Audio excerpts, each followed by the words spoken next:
ఎందుకంటే నేను ఒకటి పెట్టుకుంది ఏంటంటే, ఒక సభ పెట్టాలి అంటే చాలా శ్రమ అవసరం అవుతుంది. ఒకసారి పోలీస్ శాఖ నలిగిపోతూ ఉంటారు.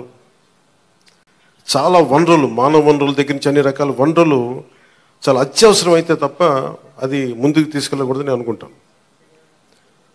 సో ముందుగా నేను ఒక భారీ సభ పెట్టో లేదంటే ఊరేగింపులు చేసుకొని ఇవన్నీ చేయడానికి ఇబ్బంది ఏం లేదు.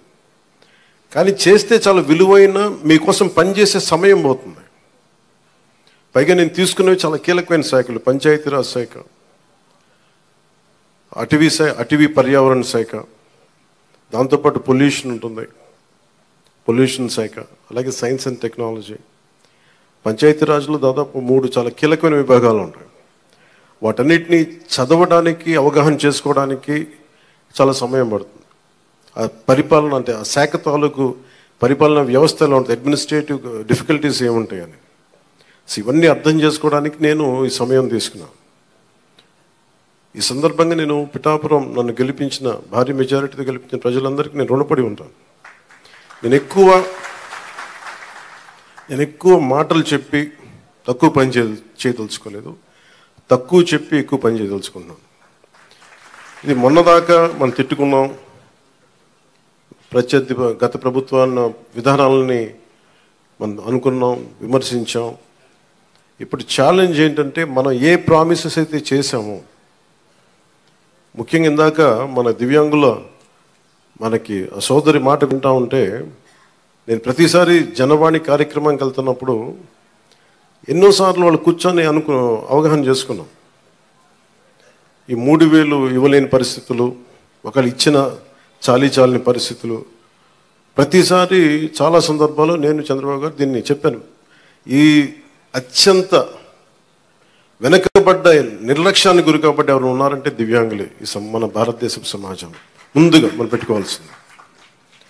సో ఆ దాంట్లోనే అదంటే ఆ క్రమంలో ముందుగా ఈరోజు మేము మాట్లాడుకున్నప్పుడు చాలాసార్లు చెప్పాను ఇట్లాంటివి ఉండాలి. అలాగే స్కిల్ డెవలప్మెంట్, ఇలాంటి మీరు చూస్తే మొదటి పెంచిన ఈ పెన్షన్లో పెన్షన్ విధానం. గత ప్రభుత్వం మాట్లాడుతున్నప్పుడు ఇందా కృష్ణరాజు గారు మాట్లాడుతా, మేము వస్తే ఈ పెన్షన్ విధానాన్ని రద్దు చేస్తారు. మేము దానికి కొన్ని ఇంతలు పెంచి ఇచ్చాం తప్ప తగ్గించలేదు. ఇది చాలా ఛాలెంజింగ్, అది కూడా చెప్తున్నాను మీకు.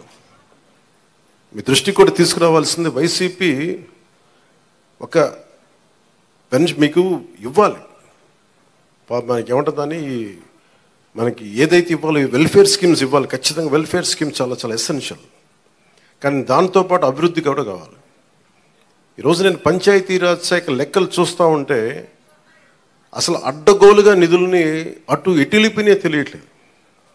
మీరే చూశారు, ఒక చిన్నపాటి కాలువకి ఒక మండలానికి కావాల్సిన డబ్బులు ఒక 15 కోట్లు 10 కోట్లు ఏది ఒక చిన్నపాటి మినీ రిజర్వాయర్ అవసరం ఏదైనా ఉంది, లేదంటే మనకి చిన్న కాలువల మరమ్మతులు కానీ, వాళ్ళ ప్రయారిటీ, వాళ్ళు మంచిగా చెడ ఇవన్నీ పక్కన పెడితే వాళ్ళ ప్రయారిటీ 600 కోట్లు పెట్టి ఋషికొండలో ప్యాలెస్ కట్టుకున్నారు. అదే 600 కోట్లు ఈ పాటికి మనకి మనకి ఇక్కడ కనుక పెట్టుంటే ఒక జిల్లా అభివృద్ధి అయిపోయింది. సో మేము తీసుకున్న ప్రయారిటీ అది. హంగులకి ఆర్భాటాలకి కాకుండా, నేను ఈరోజున పంచాయతీరాజ్ వ్యవస్థ నేను నడిపే వ్యక్తిగా చెప్తున్నాను మీకు, ఇందులో నా సైడ్ నుంచి కరప్షన్ ఉండదు, నేను మీకు మాటిస్తున్నాను. అది పర్యావరణ శాఖ సంబంధించి దాన్ని బలోపేతం చేస్తాం. అకౌంటబిలిటీ, ఎన్విరాన్మెంటల్ ఆడిట్ పట్టుకొస్తున్నాం. ఏ కాలుష్యం ఎందుకు ఉంది, దానికి పారిశ్రామికవేత్తలు ఏం చేస్తారు, ఇబ్బంది పెట్టి భయపెట్టేది కాదు, కానీ వారి బాధ్యత కూడా గుర్తించేలా దానికి ఒక బలమైన ప్రయత్నం చేస్తాం. అలాగే పంచాయతీరాజ్ శాఖలు చూస్తే జల్ జీవన్ మిషన్, ప్రతి ఇంటికి రక్షిత మంచినీరు. మన పిఠాపురం సమస్య కాకుండా మనం కూర్చోబెట్టి ఈ మధ్యన ఈ కొల్లేరు కైకలూరు నియోజకవర్గం గురించి చూస్తే 80% అన్ని చేపల చెరువులు ఉన్నాయి, తాగడానికి నీళ్లు లేవు. గోదావరి పారుతూ ఉంది, మన గోదావరి జిల్లాలో గోదావరి నది పారుతూ ఉంది, కానీ తాగడానికి ఇబ్బంది పడిపోతూ ఉన్నాం. మన పిఠాపురం చూస్తే వెళ్తే ఎక్కడ చూసినా ఉప్పాడ మనకి కొత్తపల్లి ఉప్పాడ ప్రాంతం మిగతా ప్రాంతాలకు వెళ్తే తాగడానికి మనకు నీళ్ళు లేవు. కేంద్రం నుంచి ఎన్ని నిధులు ఉన్నాయంటే జలజీవన్ మిషన్కి అసలు నిధులకి కొరత లేదు, మనం అడగాలి తప్ప. ఎందుకు చేయలేకపోయారు అంటే దానికి అర్థం కాలేదు నాకు. పంచాయతీరాజ్ అధికారులు చెప్పింది కేంద్ర జలజీవన్ మిషన్కి ప్రతి ఇంటికి రక్షిత మంచినీటికి మీరు డబ్బులు అడగాలే కానీ ఇస్తారు. ఒకసారి కొన్ని పథకాలేమో కేంద్రం ఇచ్చేది 70% ఉంటుంది, 90% ఉంటుంది. దీనికైతే చాలా మ్యాక్సిమం ఉంది. దీనికి నాకు ఎగ్జాక్ట్ ఫిగర్ గుర్తులేదు, 90 70 అని. అంటే మ్యాచింగ్ గ్రాంట్ ఇవ్వలేని పరిస్థితిలో ఉంది. మ్యాచింగ్ గ్రాంట్ కొన్ని చోట్ల 40 కోట్లు ఉంది, 50 కోట్లు ఉంది. 40-50 కోట్లు 200-300 కోట్లు చేస్తే మనకి కేంద్రం నుంచి 1000 కోట్లు వచ్చేస్తాయి. అంత మ్యాచింగ్ గ్రాంట్ కూడా ఇవ్వలేని పరిస్థితిలో మ్యాచింగ్ గ్రాంట్ ఇవ్వలేకపోయారు, కానీ ఋషికొండలో ఇల్లు కట్టుకున్నారు. వీళ్ళు బూడిదలో పోసిన పన్నీరు, అది బాధేస్తుంది. అంత విలాసవంతమైన భవనం, ఓకే వాళ్ళు అనుకున్నట్టుగా నేను వాళ్ళ ఆ వాదనకి నేను సరే అంటున్నాను, ఓకే మీరు అన్నట్టుగానే అది కూర్చోబెట్టి ఎవరైనా విఐపీస్ వస్తే ఉండటానికి అంత అవసరం ప్రస్తుతం. నాకే క్యాంప్ ఆఫీస్ ఇస్తే నన్ను అడుగుతూ ఉన్నారు ఏం చేయమంటారు మరమ్మతులు అంటే ఏం చేయగల అలా ఉంచండి అన్నాను. కొత్త ఫర్నిచర్ ఏం కొనకండి, నేను తెచ్చుకుంటాను అవసరమైతే. అలాగే మన సెక్రటేరియట్ నుంచి స్టాఫ్ వచ్చారు, మీకు ఈ మధ్యన అసెంబ్లీకి వచ్చారు కదా, మీకు జీతం ఈ 3-4 రోజులు కలిపి మీకు 35,000 వస్తుంది మీకు అని సంతకాలు పెట్టే మనస్కరించాలి. నేనేమనుకున్నాను జీతం తీసుకొని పని చేద్దాం అనుకుంటే యాక్చువల్లీ లోపలికి వెళ్ళి పంచాయతీ నిధులను చూస్తూ ఉంటే డబ్బులు లేవు. పంచాయతీ శాఖలు ఎన్ని వేల కోట్ల అప్పులు ఉన్నాయో తెలియట్లా. ఒక్కొక్క హెడ్ తవ్వే కొద్దీ, అంటే ఒక్కొక్క దానికి ఏ హెడ్ కింద ఎంత ఖర్చు అవసరం ఉంది తవ్వే కొద్దీ అసలు అనంతంగా లోపలికి వెళ్తానే ఉంది. మాకు ఒకటే అనిపించింది, ఇవన్నీ కరెక్ట్ చేయాలి. ఇవన్నీ ఇంత అప్పుల్లో మనకి పంచాయతీరాజ్ శాఖ ఉన్నప్పుడు నాలంటూ డబ్బులు తీసుకోవటం చాలా తప్పు అనిపించింది. అందుకని వాళ్ళకి చెప్పి నేను జీతాన్ని వదిలేస్తున్నాను, నా జీతాలు ఏం వద్దు, కానీ నా దేశం కోసం మా నేల కోసం పనిచేస్తాను. ఎందుకంటే ఇది పరిస్థితుల్లో మేము ఇచ్చే పరిస్థితుల్లో ఉండాలి మనందరం. అలాగే ప్రతి గవర్నమెంట్ ఉద్యోగులకు సంబంధించి కానీ పోలీస్ శాఖకు సంబంధించి కానీ వాళ్ళు టీఏలు డిఏలు రిక్రూట్మెంట్ ఇవన్నీ చాలా కష్టసాధ్యమైన సమస్యలు. ఇవన్నీ చెయ్యాలి, యాక్చువల్ బాధ్యత ప్రభుత్వాలకి. నేను ఈ రోజున ప్రభుత్వంలో భాగస్వామిగా చెప్తున్నాను, నేను అద్భుతాలు చేస్తాం అని చెప్పట్లే, కానీ మీకు జవాబుదారీతనం ప్రభుత్వం ఉన్నది ఉన్నట్టుగా చెప్తాం. ఈ రోజున చేయగలిగేది చేసి చూపించాం. ఈ రోజున రాగానే మొదటి సంతకం గౌరవ ముఖ్యమంత్రి శ్రీ చంద్రబాబు గారు పెట్టింది ఇదే. మేము అనుకున్న స్కిల్ సెన్సెస్ నేను ముందు ఇనిషియేట్ చేశాను. ఇక్కడ వారాహి సభలో చెప్పాను, స్కిల్ డెవలప్మెంట్ జరగాలి. ఒక యువతలో ఎంత ప్రతిభ ఉందో తెలియదు మనకి. వారి ప్రతిభను వెలికి తీయాలి, వారి సమర్థతను వెలికి తీయాలి. వాటిని పెట్టుకుని అది 5 సంతకాలు అది ఒకటైంది. అలాగే ఈ రోజున మేము మాట చెప్పినప్పుడు మన పిఠాపురం నియోజకవర్గానికి సంబంధించే మొత్తం పెన్షన్స్ అందుకునే లబ్ధిదారులు 40,765 మంది. దీనికి సంబంధించిన డబ్బు రూపంలో మొత్తం 27,34,00,000. వృద్ధాప్య పెన్షన్లు అందుకునే వాళ్ళు దాదాపు 20,396. వితంతు పెన్షన్లు అందుకునే వాళ్ళు 9,970. దివ్యాంగులు పెన్షన్ తీసుకుని 4,819. మత్స్యకారులు 1,498. చేనేత కార్మికులకు సంబంధించిన 997. కల్లుగీత కార్మికులు 619. డప్పు కళాకారులు 230. ఇలా కాకుండా అలాగే ట్రాన్స్జెండర్స్ కానీ ఇందాక మీరు మాట్లాడుతూ ఉన్నారమ్మా, దీని గురించి మీరు ప్రత్యేకంగా మీకు మాట్లాడతాం మీ గురించి ప్లీజ్. కరెక్టే, ఇవన్నీ మీరు ఒక్కరోజు వినండి, మీరు ఆవేశపడకండి, కూర్చోండి, వినండి, దయచేసి వినాలి. మీరు జర్నలిస్టా, మీరు సంఘం నుంచి వచ్చారు? ఓకే, కూర్చోండి ప్లీజ్, కూర్చోండి. ముందు ఎక్కడో చోట ఒక అడుగు మొదలు పెట్టాం. తమరి పేరు మీ పేరు సార్?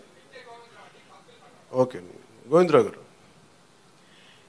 ఇది ఎక్కడొక చోట మొదలు పెట్టాం, గుర్తుపెట్టుకోండి. ఇందాక కలెక్టర్ గారు కూడా అదే చెప్తున్నారు. ప్రతి ఆల్టర్నేట్ వీక్ నేను వచ్చి పిఠాపురంకి వచ్చి కూర్చుంటాను.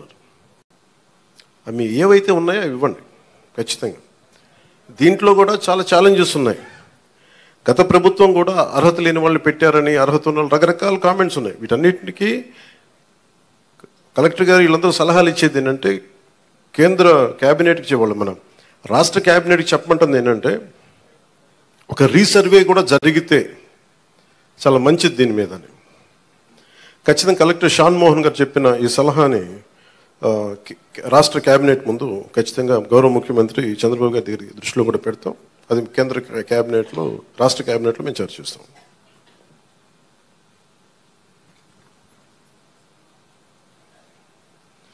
ప్రతి ఆల్టర్నేట్ వీక్ కలెక్టర్ గారు ప్రత్యేకించి వచ్చి ఈ ఏమైతే ఈ సమస్యలు ఉన్నాయి, గ్రీవెన్సెస్ ఉన్నాయో ఆయన మాటిచ్చారు. అంటే ఒక యువ కలెక్టర్ అంత ముందుకొచ్చి, నేను ఒక ప్రతి 2వ వారం వచ్చి కూర్చుంటానంత బిజీ షెడ్యూల్ నాకు తెలుసు, ఒక అడ్మినిస్ట్రేషన్ ఎంత కష్టమో నాకు తెలుసు. అలాంటి సమయంలో ఒక ఎవ్రీ ఆల్టర్నేట్ వచ్చి నేను ఇక్కడికి వచ్చి గ్రీవెన్సెస్ నేనే వ్యక్తిగతంగా చూస్తాను అన్నందుకు వారికి ప్రత్యేకంగా మోహన్ గారికి నా ప్రత్యేక కృతజ్ఞత. అలాగే చాలా సమస్యలు ఉన్నాయి. ఇప్పుడు ఉదాహరణకి మనకి 40% దాటితే తప్ప మనకి దివ్యాంగుల సర్టిఫికేట్ రాదు అనేది డాక్టర్లు అసెస్ చేయాలి. ఒకసారి 90% ఉంటుంది కానీ దాన్ని అసెస్ చేయరు. అందుకని ఇందాక మాట్లాడుతున్న సదరన్ సర్టిఫికేట్ నేను పదం అంటే, ఒక డాక్టర్ వచ్చి ఇది ఎంత శాతం మనకి ఈ వారి శరీరంలో పనిచేయట్లేదు, ఏ అవయవాలు పనిచేయట్లేదు ఒక నిర్ధారణకు రావడానికి దాదాపు కొంచెం ఆ సమయం తీసుకోవాలి. దీన్ని నడిపే నాయకత్వం కానీ వ్యవస్థ కానీ అన్నీ ఉన్నాయంటే ఉన్నాయి, కానీ నిర్వీర్యంగా ఉన్నాయి, కొంత జోష్తో పనిచేయట్లేదు. మేమందరం ఎందుకున్నామంటే ఇక్కడ ఈ రోజున కూర్చోబెట్టి ప్రతి గంట ఈ రాష్ట్ర అభివృద్ధి కోసం పనిచేయడానికి, ప్రజా సంక్షేమం పనిచేయడం కోసమే ఉన్నాం. ఎందుకంటే మేము విజయయాత్రలు చేయడానికి నేను లేను ఇక్కడ. ముఖ్యంగా నాకు సంబంధించినంత వరకు నేను పిఠాపురానికి సంబంధించి పిఠాపురం నీటి సమస్య తీర్చాలి, ముందు కనీస రక్షిత మంచినీరు ఇవ్వగలగాలి, అట్లీస్ట్ ఒక ఎమ్మెల్యేగా నా కనీస బాధ్యత. ఉపాధి అవకాశాలు తీసుకురావాలి. అలాగే ఎన్ని పెన్షన్స్ ఉన్నాయో సరైన అర్హులందరూ, మిస్ అయిన అర్హులు ఎవరైతే ఉన్నారో వాళ్ళందరినీ ముందుకు తీసుకొచ్చి గుర్తించి వాళ్ళకి ఇచ్చేలాగా నా మొదటి ప్రయత్నం. అలాగే ఏవైతే మనకి ఈ సమస్యలు అయితే ఉన్నాయో, మనకి వ్యవసాయం సంబంధించి కానీ, కాలువల పూడికలు కానీ, అలాగే ఇప్పుడు చూస్తున్నారు బయట ఆ డయేరియా మనకి డ్రైవ్ చేస్తున్నారు ఇప్పటి నుంచి ఆగస్టు దాకా. ఎందుకంటే చాలామంది శుభ్రంగా పారిశుద్ధ్యం పరిస్థితులు లేకపోవడం వల్ల. నేను పంచాయతీరాజ్ శాఖ మన మీటింగ్లో కూర్చొని ఉంటే చాలా అద్భుతమైన వ్యక్తులు ఉన్నారు, అడ్వైజర్స్గా ఒక్కొక్కరు కూర్చొని ఎంత గొప్పగా చేస్తున్నారంటే, కాకపోతే వాళ్ళ సమర్థతని ప్రతిభని ఉపయోగించుకోవడం మనకు తెలియట్లా. అందుకే నేనేం చెప్పానంటే, ముందు మన పిఠాపురం రాష్ట్రం మొత్తం అమలు చేయడానికంటే ముందే మన మండలాల్లో, మన కొత్తపల్లి ఉప్పాడ మండలం కానీ, మిగతా మనకి గొల్లప్రోలు మండలం కానీ, ఇక్కడ మనకున్న మండలాల్లో ఎక్కడో చోట కొన్ని పర్టికులర్ గ్రామాలని, పంచాయతీలను సెలెక్ట్ చేసి అసలు పారిశుద్ధపు సమస్య తీసేలాగా ఉండాలి. అది ఫస్ట్ నా ప్రయారిటీ. అది కనీసం రక్షిత మంచినీరు, కనీసం పారిశుద్ధ్య శుభ్రత ఉండేలాగా. సో ఆ ప్రయత్నంగా ముందు మేము అడుగులు ఇస్తాం. ముందు కూడా నేను చెప్పాను, ముందు విజయయాత్ర పెట్టమన్నారు రాగానే. నేను చెప్పాను, నాకు ఒక్క ప్రజల్ని ఇబ్బంది పెట్టే సమస్య కానీ, పని చేయాల్సిన పోలీస్ వ్యవస్థకి అదనంగా మళ్ళీ బందోబస్తు డ్యూటీ చేసి బరువు పెట్టే బాధ్యత కానీ పెట్టకండి. వాళ్ళు పని చేయాలి, వాళ్ళు ప్రజల కోసం పని చేయాలి. ఎంతసేపు కూర్చోబెట్టి మనం గత సంవత్సరాలుగా నలిగిపోయాం. ప్రతిసారి నేను రోడ్డు మీదకి వచ్చినప్పుడు ఎంత నలిగిపోతారో నాకు తెలుసు. అందుకని ఈ విజయయాత్రలు ఇవన్నీ పక్కన పెట్టి మీకు నేను పని చేసి పిఠాపురం నా సోదరులందరికీ, ఆడపడుచులకి, అన్నదమ్ములందరికీ నేను పని చేసి మరి అప్పుడు విజయయాత్ర చేస్తే నాకు ఒక తృప్తి ఉంటుంది. గెలిచినందుకు నాకు ఆనందం లేదు, పని చేసి మీ మన్నన పొందిన తర్వాత నాకు అప్పుడు ఆనందం వస్తుంది. మీ మన్నన పొందే వరకు అప్పుడు నేను ఎమ్మెల్యే అప్పుడు నేను ప్రకటించుకుంటాను. ఇప్పుడు మీరు అంటే నాకు నిజంగా హై స్టాండర్డ్స్ పెట్టుకుంటాను. నాకు చాలా హై స్టాండర్డ్స్ పెట్టుకుంటాను. నేను పని చేసే వరకు కొన్ని వదలను. ఇంకా నాకు పిఠాపురాన్ని నేను మీకు మాటిస్తున్నాను, భారతదేశంలో అత్యంత మోడల్ నియోజకవర్గంగా చెయ్యాలి అని ఒక ఆకాంక్ష ఉంది.